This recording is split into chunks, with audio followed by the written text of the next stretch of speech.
Welcome back to the channel. और आज का हम लोग का टॉपिक है कैंसर या ट्यूमर। कैंसर क्या होता है इसके बारे में हम आज देखेंगे। कैंसर एक ऐसा कंडीशन, एक ऐसी बीमारी है जिसमें हमारे शरीर की कोशिकाएं, उनमें कितना ग्रोथ होना चाहिए, उनमें कितना सेल डिवीजन होना चाहिए, वे सारी चीजें सेल अनकंट्रोल तरीके से ग्रोथ करने लगता है। इस स्थिति को हम कैंसर बोलते हैं। इस कंडीशन को हम क्या बोलते हैं? कैंसर। कैंसर एक नॉन इन्फेक्शियस डिजीज है, यानी कि इसका इन्फेक्शन नहीं होता है। यह किसी व्यक्ति के भीतर है तो उसी व्यक्ति के भीतर रहेगा, एक व्यक्ति से दूसरे व्यक्ति में कैंसर नहीं जा सकता है। Uncontrolled and unregulated cell growth and differentiation lead to tumour formation. इसका मतलब यह हुआ कि जब मान लीजिए ये आपका हाथ है, मान लीजिए ये हाथ है, हाथ में कोशिकाएं हैं, कोशिकाओं को ये मालूम है कि इस उंगली में इतना ग्रोथ होना चाहिए, उसके बाद ये ग्रोथ रुक जाना चाहिए। लेकिन मान लीजिए किसी भी कारण से सेल्स को यह बात पता न चले कि हमको कितना ग्रोथ करना चाहिए, कितना ग्रोथ नहीं करना चाहिए, अनरेगुलेटेड तरीका से, अनकंट्रोल तरीका से ग्रोथ बढ़ता जाए, तो इसको क्या माना जाएगा? इसको ट्यूमर माना जाएगा। इसको क्या माना जाएगा? ट्यूमर या कैंसर। देखिए क्या होता है, मान लीजिए ये एक लीवर सेल है। लीवर सेल यानी कि हमारे यकृत की कोशिका, ये एक नॉर्मल लीवर सेल है। किसी भी कारणवश इसमें म्यूटेशन हुआ। म्यूटेशन का मतलब हुआ कि उसके जीन में किसी भी प्रकार का कोई गड़बड़ी होना, उसके जीन में यानी कि उसके डीएनए में किसी भी प्रकार का, उसके न्यूक्लियोटाइड में किसी भी प्रकार का गड़बड़ी होना, और सेल ये भूल जाए कि हमको कितना ग्रोथ करना चाहिए, कितना ग्रोथ नहीं करना चाहिए। तो म्यूटेशन हुआ। रीजन क्या है? म्यूटेशन। और म्यूटेशन करने के कारण ये ट्यूमर सेल बन गया। ये कौन सा सेल बन गया? Tumour cell. ये क्या था? लीवर सेल था। ये किस में परिवर्तित हो गया? म्यूटेशन के कारण ये ट्यूमर सेल में परिवर्तित हो गया। तो ट्यूमर सेल अब ये कंट्रोल तरीके से ग्रोथ नहीं करके ये अनकंट्रोल्ड तरीका से ग्रोथ करेगा। ये खूब सारा ग्रोथ करते जाएगा, यानी कि 1 से 2, 2 से 4, 4 से 8, 8 से, यानी कि ग्रोथ करता जाएगा, रुकेगा ही नहीं, एकदम ग्रोथ करता जाएगा। तो इस पूरे के पूरे सेल के मास ऑफ सेल, ये पूरे के पूरे सेल के थक्का को हम क्या बोलेंगे? इसको हम नियोप्लाज्म बोलेंगे। इसको हम क्या बोलेंगे? नियोप्लाज्म। यानी कि जब सेल ग्रोथ करना स्टॉप नहीं करे, ग्रोथ करता जाए, तो उसके हम उस गुच्छे को हम नियोप्लाज्म बोलते हैं। क्या बोलते हैं? नियोप्लाज्म। तो इस चीज को आप नोट डाउन कर लीजिए या स्क्रीनशॉट ले लीजिए। हम अगले वाले टॉपिक पे चलते हैं।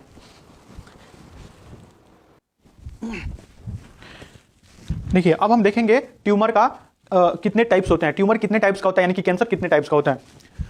ट्यूमर मेनली 2 टाइप्स का होता है, benign tumour and malignant tumour. Benign tumour and malignant tumour. Benign tumour एक कैंसर का ऐसा स्टेज है जिसमें कैंसर किसी शरीर के एक खास हिस्से में होता है। वो एक हिस्से से दूसरे हिस्से में नहीं पहुंचता है, वो सिर्फ एक ही जगह शांत रहता है। उसको हम बिनाइन ट्यूमर बोलते हैं। आपके अगर शरीर पे कहीं मस्सा, कोई तिल होगा तो उसको भी बिनाइन ट्यूमर माना जाएगा, क्योंकि वो भी सेल का एक अनकंट्रोल्ड ग्रोथ है, जिसमें सेल अनकंट्रोल तरीके से ग्रोथ कर गया है, लेकिन वो शरीर के एक हिस्से से दूसरे हिस्से तक नहीं जा रहा है। इसीलिए उसको क्या बोलते हैं? उसको बिनाइन ट्यूमर बोलेंगे। उसको क्या बोलेंगे? Benign tumour. मान लीजिए ये आपका, ये क्या है? ये हाथ है आपका। मान लीजिए ये क्या है? मान लीजिए ये क्या है आपका?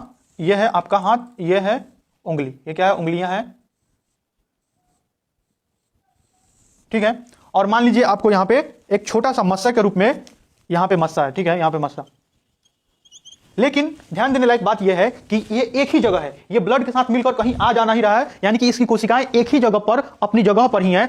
तो इसको हम बोलते हैं बिनाइन ट्यूमर। बिनाइन ट्यूमर में जो भी सेल का ग्रोथ होता है, यानी कि सेल में जो भी ग्रोथ हुआ है, कोशिकाओं में जो भी वृद्धि हुई है, वो वृद्धि किसी खास हिस्से में, शरीर के किसी खास हिस्से में अपनी जगह पर होती है। वो एक जगह से दूसरे जगह शरीर में स्प्रेड नहीं करती है। इसको हम बिनाइन ट्यूमर बोलते हैं।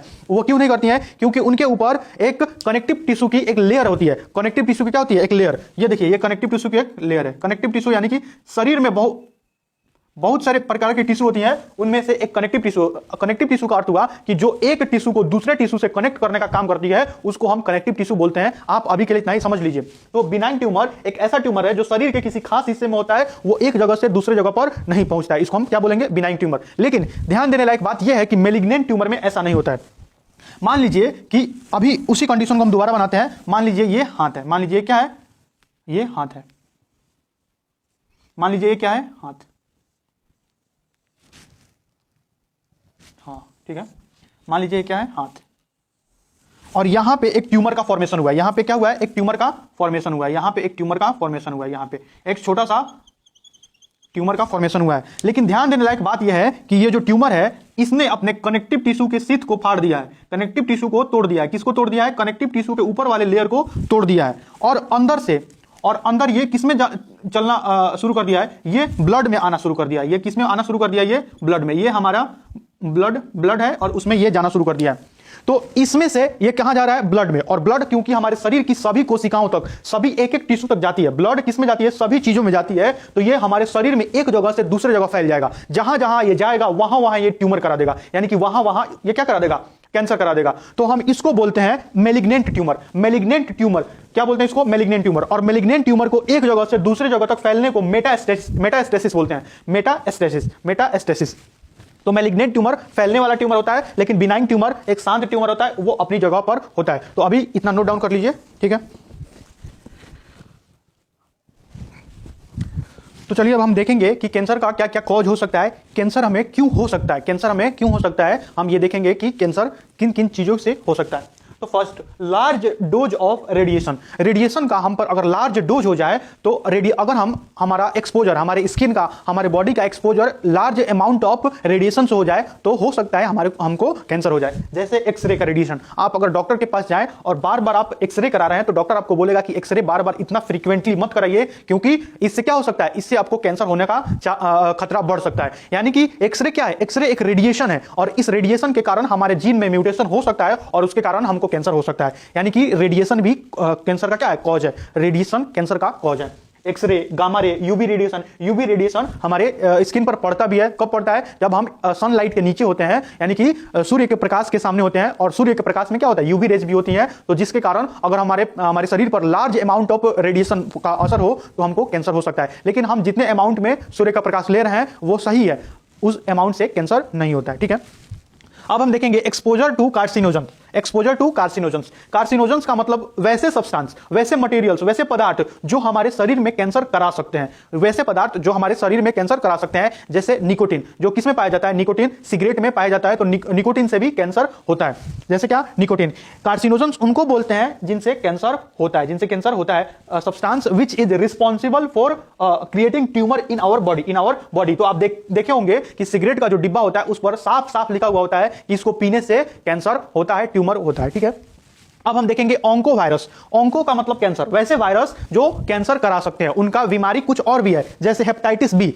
ये एक अलग वायरस है, लेकिन ये ऑन्को वायरस है। ऑन्को वायरस मतलब इसके कारण कैंसर भी होता है। इसके कारण अगर ज्यादा देर तक अगर ये हेपेटाइटिस बी का जो वायरस है हमारे शरीर में बहुत अत्यधिक समय के लिए है तो ये कैंसर भी करा सकता है। ये क्या करा सकता है? कैंसर भी करा सकता है। Hepatitis B, hepatitis C, HPV, EBV, मतलब ये सारे जो वायरस है ये कैंसर भी कॉज करते हैं। इनका बीमारी कुछ और भी है, लेकिन अगर ये शरीर में एक समय से ज्यादा देर तक रहे तो ये कैंसर भी करा सकते हैं। उसके बाद इनहिबिशन ऑफ कॉन्टैक्ट इनहिबिशन। इसका मतलब समझ लीजिए, जैसे मान लीजिए मैं एक सेल हूं और यहां पे इस रूम में 1000 मेरे जैसे सेल रहे, और तो इसका मतलब क्या हुआ? हम बहुत आसपास रहेंगे, हमारा मूव करना, हमारा एक जगह से दूसरी जगह जाना बहुत मुश्किल हो जाएगा। हम मुश्किल से हिल डुल पाएंगे। क्यों? क्योंकि हम एक दूसरे से कांटेक्ट में हैं, तो हम मूव नहीं कर पाएंगे। तो हमारी कोशिकाएं भी क्या है? हमारी कोशिकाएं अगर दूसरी कोशिकाओं से सटती है तो कोशिकाओं का एक क्या है? एक गुण है कि वो एक दूसरे के सटने के कारण उसको समझ में आ जाता है कि हमको कितना बढ़ना है, कितना दूर तक बढ़ना है, कितना दूर तक नहीं बढ़ना है। लेकिन कैंसर सेल में ऐसी गुण नहीं होती है, या खत्म हो जाती है। क्या हो जाती है? खत्म हो जाती है। अगर उसके बगल में कोई सेल है जिससे वो टच कर रही है तो वो उसका क्या होगा? उसका ग्रोथ बढ़ता रहेगा। उसको बगल वाले सेल से कोई मतलब नहीं है, यहां तक कि वो बगल वाले सेल्स का जितना भी ग्लूकोज है, जितना ऑक्सीजन है, सारा का सारा कंज्यूम कर लेगी। बगल वाली सेल्स मर जाएंगी, ये खुद खा के बड़ी होती जाएंगी। इसको बोलते हैं इनहिबिशन ऑफ कॉन्टैक्ट इनहिबिशन, यानी कि जो कॉन्टैक्ट में इनहिबिशन होना चाहिए वो नहीं हो रहा है। उसके बाद एक्टिवेशन ऑफ प्रोटोऑन्कोजीन। प्रोटोऑन्कोजीन का मतलब यह हुआ कि हमारे कोशिकाओं में कुछ ऐसे जीन्स होती हैं। जीन्स मतलब आप समझ लीजिए, जीन्स का मतलब होता है डीएनए का छोटा सा टुकड़ा जो प्रोटीन बनाता है। डीएनए का छोटा सा टुकड़ा जो प्रोटीन बनाने के काम में आता है। तो प्रोटोऑन्कोजीन का मतलब यह होता है कि जिनसे आगे चलकर कैंसर हो सकता है अगर वो एक्टिवेट कर दिए जाए तो। लेकिन ये प्रोटोऑन्कोजीन अगर इनएक्टिवेट है तो उससे कोई खतरा नहीं है। लेकिन अगर किसी भी कारण से प्रोटोऑन्कोजीन यानी कि डीएनए का वो टुकड़ा एक्टिवेट हो गया तो वो कैंसर कराने लगेगा, यानी कि सेल का ग्रोथ बढ़ते जाएगा और वो किसमें बदल जाएगा? कैंसर में बदल जाएगा। तो आपने कॉजेज ऑफ कैंसर को ठीक से समझ लिया कि किन किन कारणों से हमको कैंसर हो सकता है। अब हम देखेंगे कि डायग्नोस्टिक टेस्ट और इसका कंफर्मेटरी टेस्ट क्या होता है, कैंसर को हम कैसे हम इसका डायग्नोसिस करते हैं या डायग्नोसिस इसका किया जाता है, हम इसको देखेंगे। तब तक के लिए आप इसको नोट डाउन कर लीजिए या स्क्रीनशॉट ले लीजिए। अब देखिए हम देखेंगे कि कैंसर का इन्वेस्टिगेशन कैसे किया जाता है। मान लीजिए कोई पेशेंट है, वो डॉक्टर के पास गया और डॉक्टर ने उसको देखने और उसको ठीक से समझने के पश्चात डॉक्टर को लगा कि इस पेशेंट को कैंसर या ट्यूमर हो सकता है। तो सबसे पहले डायग्नोस्टिक टेस्ट किया जाता है। डायग्नोस्टिक टेस्ट यानी कि हमको संदेह है कि इस व्यक्ति में कैंसर हो सकता है, तो हम इसका डायग्नोस्टिक टेस्ट कराएंगे। डायग्नोस्टिक टेस्ट यानी कि संदेह है, हो भी सकता है, नहीं भी हो सकता है, हम उसका डायग्नोसिस कर रहे हैं, इसलिए इस टेस्ट को करा रहे हैं। तो डायग्नोस्टिक टेस्ट में सबसे पहले रेडियोलॉजिकल टेस्ट है। रेडियोलॉजी में एक्सरे, सीटी स्कैन, अल्ट्रासाउंड या एमआरआई, यानी कि इन चारों तरीका से डॉक्टर देखेगा कि इस पेशेंट में ट्यूमर का फॉर्मेशन है या नहीं है। सिर्फ संदेह है, हम देख रहे हैं होगा, तो हम इसका कंफर्मेटरी टेस्ट कराएंगे, यानी कि हम कंफर्म करेंगे है या नहीं है। तो डायग्नोस्टिक टेस्ट में रेडियोलॉजिकल में एक्सरे कराया जाएगा। एक्सरे आप जानते हैं, आपने कभी एक्सरे का नाम सुना होगा, क्यों? एक्सरे कभी हड्डी टूट जाती है तो भी एक्सरे किया जाता है। उसके बाद सीटी स्कैन कुछ नहीं है, बस एक्सरे को 360 डिग्री में देखना है। एक्सरे को 360 डिग्री यानी कि गोल गोल करके हम देख रहे हैं, हम चारों तरफ से एक्सरे ले रहे हैं, उसको हम बोलते हैं सीटी स्कैन। और उसको कंप्यूटर क्या करता है, उसको कंपाइल करके एक सीटी स्कैन उसका क्या करता है, उसको एक जगह व्यवस्थित कर देता है। अल्ट्रासाउंड में इसमें हम साउंड वेव का प्रयोग करते हैं, जिससे शरीर में साउंड वेव जाती हैं और उधर से टकरा के आती हैं, उसका इंटरप्रिटेशन डॉक्टर करते हैं और बताते हैं कि कैंसर है या नहीं। एमआरआई एक गोल मशीन होती है, आप देखे होंगे किसी मूवी में, या अगर कहीं एमआरआई आपका हुआ है किसी कारणवश, तो एमआरआई आप देखे होंगे, उसमें बड़ा सा मैग्नेट लगाता है। देखिए एमआरआई क्या करता है, हमारे शरीर में बहुत सारा वाटर है, क्या है? वाटर है। तो एमआरआई हमारे शरीर के वाटर को पोलराइज करा देता है। क्या करा देता है? पोलराइज यानी कि वाटर में निगेटिव और पॉजिटिव होते हैं। वाटर में ऑक्सीजन पे नेगेटिव और हाइड्रोजन पे पॉजिटिव चार्ज हो जाता है। क्या हो जाता है? ऑक्सीजन पे नेगेटिव और हाइड्रोजन पे पॉजिटिव, यानी कि वाटर दो पोल में बंट जाता है। और उसी का प्रयोग करके एमआरआई हमारे शरीर का क्या क्लियर व्यू लेता है कि हमारे शरीर में कोई गड़बड़ी तो नहीं है। अगर गड़बड़ी है तो उसमें डॉक्टर खुद देख के बताएंगे। हमको एमआरआई या आपको एमआरआई, नॉर्मल व्यक्ति को एमआरआई समझ में नहीं आता है, वो डॉक्टर का काम है, ठीक है। तो डायग्नोस्टिक टेस्ट क्या है? एक्सरे, सीटी स्कैन, अल्ट्रासाउंड या एमआरआई। आप ये चारों टेस्ट है कि हम संदेह है इस व्यक्ति को कैंसर है या नहीं। लेकिन मान लीजिए इसमें पॉजिटिव टेस्ट आ रहा है, यानी कि कैंसर है, तो हम उसको कंफर्मेटरी टेस्ट में भेजेंगे। डॉक्टर उसको कंफर्मेटरी टेस्ट के लिए बोलेगा कि इसको पक्का करो कि इसको कैंसर है कि कैंसर नहीं है। हो सकता है ये गलत भी बता दे, लेकिन ये तो पक्का कर देगा कि कैंसर है ही। तो ये क्या है? कंफर्मेटरी टेस्ट, यानी कि पूरा एकदम विश्वास हो जाएगा। Histopathological examination after biopsy.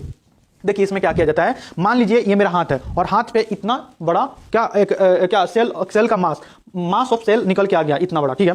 तो अगर हम डॉक्टर के पास जाएंगे तो इसका एक्सरे किया जाएगा, इसका एमआरआई किया जाएगा, डॉक्टर को लगेगा कि ये कैंसर है, तो उसका हिस्टोपैथोलॉजिकल एग्जामिनेशन करेगा। यानी कि इसमें एक बड़ा सा सुई लेगा और सुई डालकर उसमें से बहुत सारे सेल्स को बाहर खींच लेगा और उसको भेज देगा किसके लिए? उसको एग्जामिनेशन के लिए भेज देगा कि ये जो सेल्स हैं ये ट्यूमर सेल्स हैं या ट्यूमर सेल्स नहीं है। इसको हम बोलते हैं FNAC, fine needle aspiration cytology. Fine needle aspiration cytology यानी कि साइटोलॉजी यानी कि कोशिकाओं का अध्ययन। उसमें से कोशिकाएं निकाल ली जाएंगी और उन कोशिकाओं पर अध्ययन किया जाएगा कि ये कोशिकाएं बार बार डिवाइड कर रही हैं कि बार बार डिवाइड नहीं कर रही हैं। अगर डिवाइड कर रही हैं, अनकंट्रोल्ड तरीका से डिवाइड कर रही हैं तो कैंसर है, और नहीं कर रही हैं तो कैंसर नहीं है। तो ये रहा डायग्नोस्टिक टेस्ट और ये रहा कंफर्मेटरी टेस्ट। कंफर्मेटरी टेस्ट के बारे में आप समझ चुके होंगे कि कंफर्मेटरी टेस्ट क्या होता है। इसको नोट डाउन कर लीजिए।